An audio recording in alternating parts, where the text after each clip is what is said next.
Greetings, friends. Welcome to the latest edition of the Physics Corner. I'm your host, Dr. Christopher Sorolla, and today we're taking a look at images from mirrors. So, we, in the past, have a couple of videos talking about images formed by both converging and diverging lenses and how that plays out. There's a similar story that sort of happens for mirrors, but of course there's also differences because, obviously, a mirror reflects light. So lenses refract light, light passes through a lens, mirrors bounce the light back at you, so to speak. And because of that, there's a few things that are obviously different. But, just kind of interestingly, there's a lot that's very similar too. Most specifically, the equations that you use to figure things out are very similar. So, if I were to write those equations down to remind people what they look like, the thin lens equation is this. 1 divided by the focal length equals 1 over the object distance plus 1 over the image distance. And the magnification of an object, a lens or a mirror like this, is the negative of the image distance divided by the object distance. So the equations are exactly the same. You don't have to memorize a new set of equations. They're the same things. But there's a little bit of a twist or a spin on how we interpret it. Okay. So, as you might imagine, because a mirror reflects light, the way we talk about the focal length and how it's positioned and what signs we give them are a little bit different than they would be, say, for the lens, right? So, in this case, because we already know what the math is going to tell us, and I will show it, but we already have done this before in previous videos, I'm going to go ahead and sketch out the pictures this time first. So, on the left-hand side here, I have a picture showing an object in front of a converging mirror. And this picture here is an object in front of a diverging mirror. Now, to also make it clear, for each of these pictures, each of these little notches represents a centimeter on the picture, and the bigger notch is 5 centimeters, so 7.5 centimeters from the mirror in both cases, if you look carefully. Something that's a little bit different. When we did this for lenses, when we drew our pictures, the position, the 0 point, if you will, was in the middle of the lens. Okay, fair enough. That's not the case for the mirrors, because mirrors reflect light off of their surfaces. The 0 point is on the surface of the mirror. Okay, so notice where that is. It's not in the middle. It's not a big deal, but it's on the side. It's on the edge, not the inside the mirror. Okay, light doesn't bounce off the inside of a mirror. Now, to make this clear, in real actual mirrors, like say a bathroom mirror or something like that, what you have is some glass on top of the reflecting surface. The actual surface that reflects the light is some kind of, usually aluminum, but some kind of shiny metal that does a great job of reflecting light that's actually buried, if you will, or underneath a pane of glass. So when you look at a reflection in practice, you're not looking at the reflection off the surface of the glass, you're looking at it off something that's underneath the glass. And so it makes it look like you're going into the mirror to get the reflection.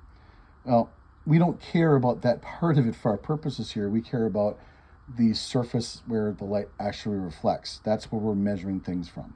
So just to make that point clear. All right, so like I said, we've done the math for this in previous videos. I'll give you a quick recap on that in a moment. But let's draw out the pictures. So, in the case of a converging mirror, the point of a converging mirror is the light rays will bounce off the mirror and converge, come together. So, if the focal length for a converging mirror is 5 centimeters, that would be placed right here. So there's our focal position, our focal point is right there. Okay. Notice it's, for a converging mirror, it's on the left-hand side, the same side as the object is on. It's the exact opposite of what a lens did, right? Lenses, the focal length or the focal point of a converging lens was on the right-hand side, the opposite side of the lens from the object. And the reason, hopefully once I say it, is kind of obvious. The job of a lens is to let light pass through it and change its direction. The job of a mirror is to bounce light off of it to change its direction. So they're doing opposite things, therefore the conventions are opposite. A focal length, where the focal point is on this side of the mirror, the same side as the object, that's a positive. So a way to keep this straight, if it helps, when it's a converging device, mirror or lens, focal length is always positive. Or it's a diverging device, whether again, lens or mirror, the focal length will be negative. Okay, so I wrote it this way in the known notes because I wanted to give this a little discussion. All right, so how do we form a mirror image? There's a couple of ways, again, to do this. Let me show you one. So we have our normal that goes through the middle of the mirror, like we did for lens. And in this case, a ray that's parallel to the normal. So let me sketch a ray that goes from the top of our object to the mirror, hits right about there roughly, is going to reflect through the focal point. And so in that case, I will sketch the reflection like this. So there's the reflection, okay, like that. Now, if we're talking about, and let me sketch it out a little bit further. I believe I'll need some more space for that. So let's get this out here a little bit further. The idea is going to go off of the distance, okay? What about the next ray? Now, again, there's a couple of different methods for doing this particular task. One of those methods is to use something you're familiar with, the law of reflection. So if I sketch a ray that hits the very center of the mirror, which I can show like this, go from the top or head of my object to the center of the mirror, then I have to reflect with a ray that is, or an angle that's identical, right? Because that's kind of the point, is that the angle needs to be the same. And so, again, I'm eyeballing things here a little bit. Let's do that. There we go. Something to that effect. Okay. So, if I extend my line going backwards here a little bit, looks like I need some more space, so let's do that. And let me continue on with that sort of pattern here. So I'll go ahead and put some more notches. So this is 8, 9, 10, 11, 12, 13, 14, 15, right off the page. So yeah, we end up getting an image that looks something like this. So my image is upside down, and my image is larger than the original object. In fact, it looks to be about twice as large as the original object is. And it's on the same side of the mirror. Now, again, in the case of a lens, if your image ended up on the same side as the object was, that's a virtual image. But the job of a mirror is to put the rays back.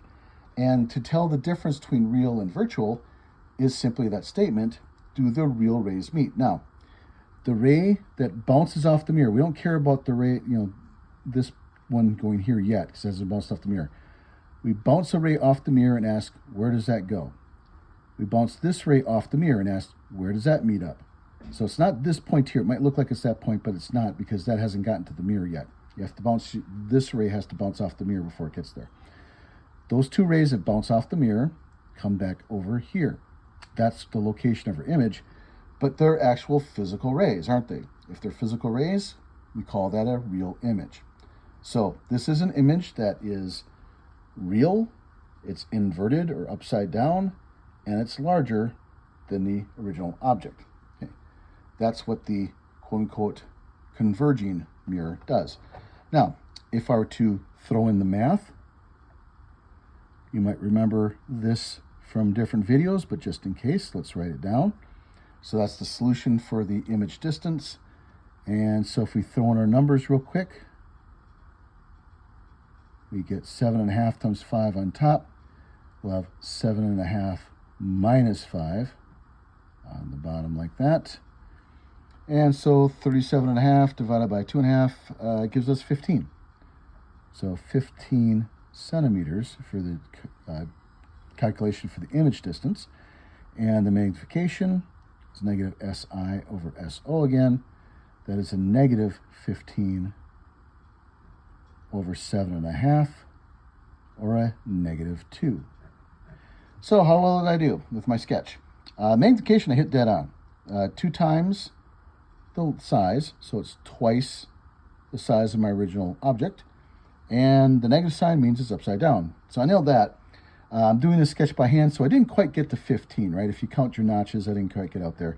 So the calculation's a little bit more reliable in that sense, or if you were to do this for real, you'd use a computer program, some kind of computer-aided drafting program perhaps, but that would still give you the idea. So this was my converging mirror. Let's label this calculation so we know what one that was all about. Notice it would, if you go back to the video on converging lenses, gave you exactly the same numerical answers. What it's different, of course, is that the image is over on this side because it's a mirror, right? And we call this a positive image distance because that's where images are, quote unquote, supposed to end up, in a sense, right? They're put on the same side as the mirror. All right. What about the diverging mirror? Again, let's draw the picture first before any calculation. So in this case, the diverging mirror is going to have rays diverge away from the focal point. How do we do that? The focal point is on the opposite side of the mirror. So we start here again. Here's the surface of the mirror. So 1, 2, 3, 4, 5. There's my notch.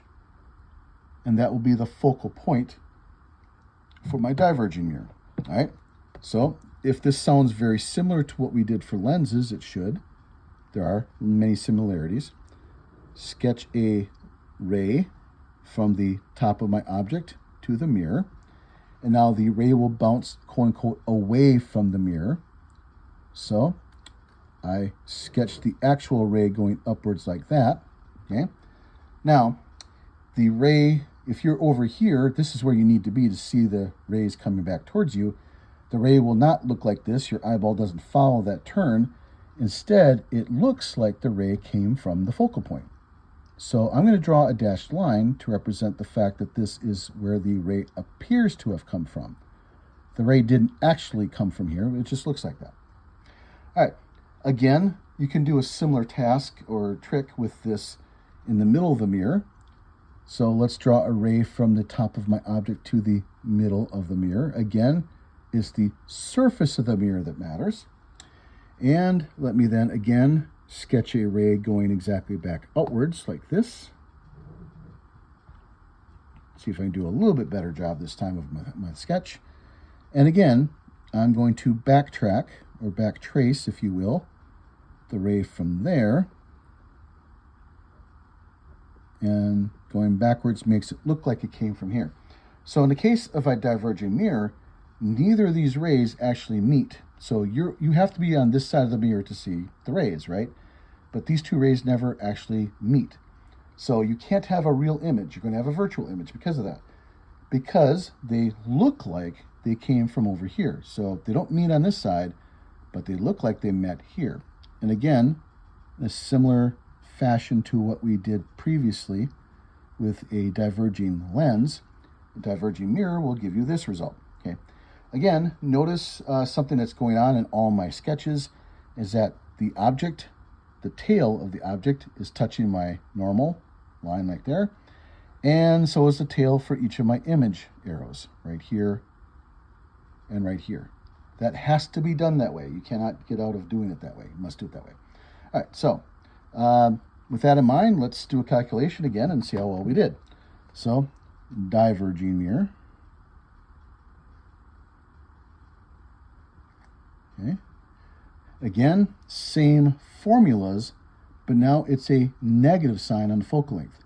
So SI equals SOF over SO minus F. Same formula. 7.5. Let me save some space. We already know what the units are going to be. -5, not a +5.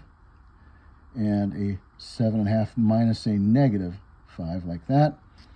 So we'll have a -37.5 over a +12.5, and we get a -3 centimeters. So again, the math works out the same. If I use the same numbers, whether it's a converging or diverging, whether it's a converging lens or a converging mirror, I get the same results. Whether it's a diverging lens or a diverging mirror, again, same results. The key thing is the diverging or converging label, right? And just to finish this up, we'll have a -3 centimeters, but a negative of a negative, okay, over 7.5 centimeters, which gives us a +0.4 or 4/10. And again, let's take a look at the picture, see how well I did. So 1, 2, 3 centimeters, so I'm not too far off. Back that way. And just by eyeball, this looks to be about half the size of that, maybe a touch smaller. And I got a little bit less than half. So, looks good. And finally, for the converging mirror, because the physical rays do meet to form your image, this is a real image. Over the diverging mirror, because you have to backtrack virtual rays to create an image, it's a virtual image. One last comment to make about virtual images. Virtual doesn't mean non-existent, okay? That's not what we mean by virtual. We simply mean this, that it appears that the rays meet. They didn't meet, it just looks that way. But that doesn't make the image any less real, say, to your eye. You still see an image, or to a device. A camera will still capture an image. So we don't mean it's virtual in the sense that it doesn't exist. That's not what we mean. We simply mean that the physical rays do not meet to form an image. If physical rays meet to make an image, real image. If the physical rays don't meet, but they look like they meet, virtual image. That's the distinction. And that is how you might deal with mirrors. You can see the very similar math. The math is almost identical, but because mirrors reflect light instead of letting it pass through, some of the conventions that we have for, say, the focal length and the image distance, those are a little bit swapped compared to what they were for lenses. All right, our technical support staff is Cindy Gautran and Sophia Turner. These videos are funded by the Universities of Mississippi and Southern Mississippi. We filmed this in Hattiesburg, Mississippi. I am again your host, Dr. Christopher Srolla. As always, thanking you for your attention and clear skies.